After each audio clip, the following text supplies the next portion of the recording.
Nós estamos aqui junto com nosso partner Ibiza, dentro do quadro do programa Barrio Único, para anunciar a seguinte edição de Bancaya.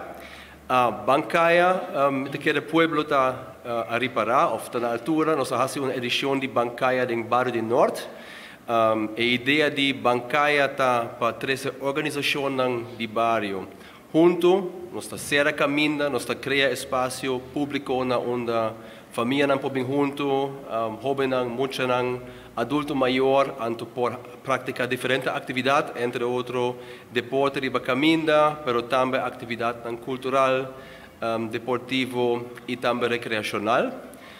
Na norte, nós fazemos aqui em setembro, a atividade aqui é uma acolhida de mais de 1.500 gente, onde a organização do norte e gente do norte bem junto.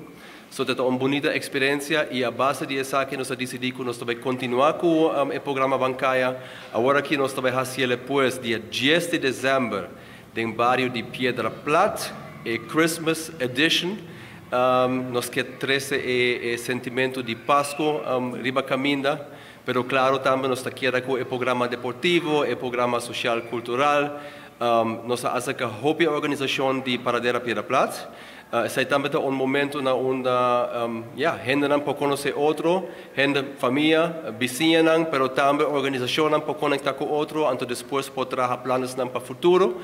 Nós queremos a social cohesion no bairro e mesmo pode fortificar.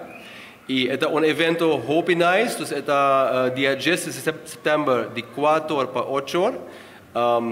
Full kayaking ng Tabayta Serra.